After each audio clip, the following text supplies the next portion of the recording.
Hi అండి, welcome to సత్యాసబ్. ఈరోజు వీడియోలో అయితే నేను 2 to 4 ఇయర్స్ బేబీకి లైనింగ్తో ఫ్రాక్ ఎలా కుట్టాలో చూపిస్తాను. ఈ వీడియోలో ఏమైనా డౌట్స్ ఉంటే కనుక కామెంట్ సెక్షన్లో అడగండి. నేను ఇంకా క్లియర్గా ఎక్స్ప్లెయిన్ చేయడానికి అయితే హెల్ప్ అవుతుంది. మనం మెయిన్ ఫ్యాబ్రిక్ని దానిపైన లైనింగ్ ఫ్యాబ్రిక్ని తీసుకుని లోపల భాగం వైపు స్టిచ్ వేసుకుని ఇలా రివర్స్ చేసుకుంటే కనుక మెయిన్ ఫ్యాబ్రిక్ ఇలా ఉంటుంది. ఈ మెయిన్ ఫ్యాబ్రిక్ పైన మళ్ళీ నేను కాటన్ క్లాత్ అయితే పెట్టుకుంటున్నాను, బాడీ పార్ట్కి గుచ్చుకోకుండా ఉంటుందని చెప్పి. మీకు అవసరం లేకపోతే సాటిన్ క్లాత్తోనే ఉంచేసుకోవచ్చు. ఇలా కాటన్ ఫ్యాబ్రిక్కి చుట్టూ నెక్ దగ్గర మాత్రమే స్టిచ్ అయితే వేసుకోవాలి. ఇలా స్టిచ్ వేసుకున్న తర్వాత ఎక్స్ట్రా భాగాన్ని అంతా కూడా కట్ చేసేయాలి. కట్ చేసుకొని సెకండ్ ఇంకొక బ్యాక్ పార్ట్ ఉంటుంది కదా, బ్యాక్ పార్ట్ని కూడా ఇదే విధంగా స్టిచ్ చేసుకుని నెక్ కట్ చేసుకోవాలి.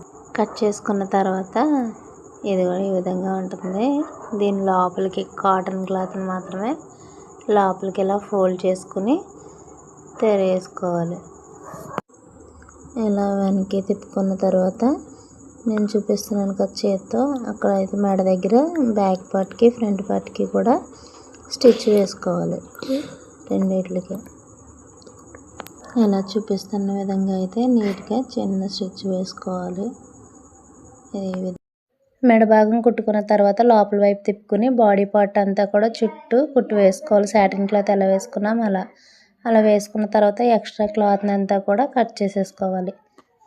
ఇప్పుడు మనం బ్యాక్ పార్ట్ని తీసుకొని ఇలా మిడిల్లోకి సమానంగా అయితే కట్ చేసుకోవాలి. ఓపెన్ పెట్టుకోవడం కోసం, తాళ్ళు పెట్టి వేసుకోవడం కోసం ఒక కాటన్ క్లాత్ని తీసుకొని ఈ విధంగా అయితే లోపల స్టిచ్ వేసుకోవాలి. దీన్ని ఇప్పుడు మంచి భాగం వైపు తిప్పి చిన్న మడత పెట్టి పైన వైపు అయితే పైనుంచి కింద వరకు ఒక స్టిచ్ అయితే వేసుకోవాలి.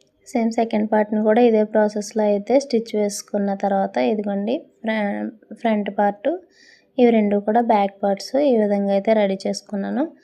ఇప్పుడు వీటిని ఎలా జాయిన్ చేయాలో చూద్దాం. బ్యాక్ పార్ట్ రెండు భాగాలని తీసుకుని ఒకదానిపైన ఒకటి వేసి కింద భాగంలో స్క్వేర్ షేప్లో స్టిచ్ వేసుకుని జాయిన్ చేసుకోవాలి.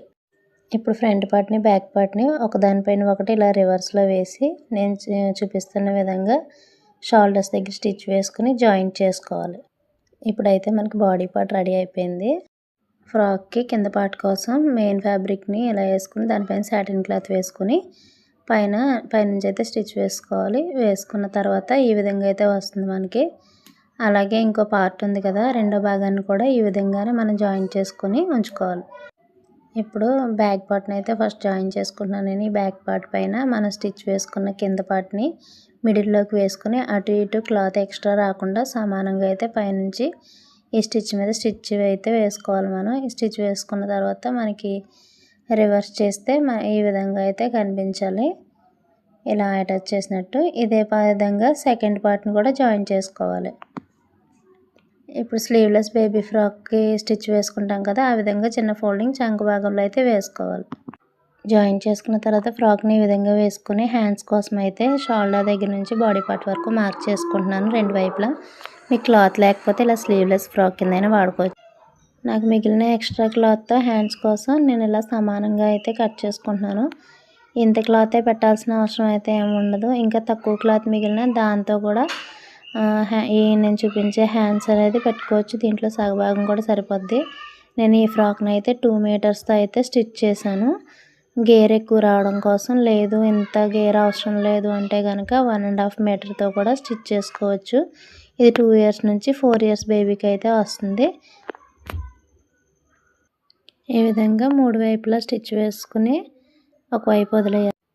మన బాడీ పైన మార్కింగ్ చేసుకున్నాం కదా, కరెక్ట్గా ఆ మార్కింగ్ పైన అయితే చిన్న చిన్న కుచ్చులు పెట్టుకుంటూ ఈ విధంగా అయితే హ్యాండ్ జాయిన్ చేసుకోవాలి. ఆ వైపు ఈ వైపు కూడా క్లాత్ సమానంగా అయితే సరిపెట్టాలి కుచ్చుల కోసం. హ్యాండ్స్ని కుచ్చులు పెట్టేసిన తర్వాత ఇలా బాడీ పార్ట్కి అయితే లూజ్ చెక్ చేసుకుని అటువైపు ఇటువైపు అయితే జాయిన్ చేసేసుకోవాలి. ఫ్రాక్ ఫైనల్ లుక్ అయితే ఈ విధంగా వచ్చింది. ఈ ఫ్రాక్ ఎలా ఉందో కామెంట్లో అయితే చెప్పండి. ఫర్దర్ వీడియోస్ మిస్ అవ్వకుండా ఉండాలంటే మన ఛానల్ని సబ్స్క్రైబ్ చేసి ఫాలో చేయండి. నెక్స్ట్ అయితే నేను బ్లౌజ్ వీడియోలో అప్లోడ్ చేస్తాను. Thank you.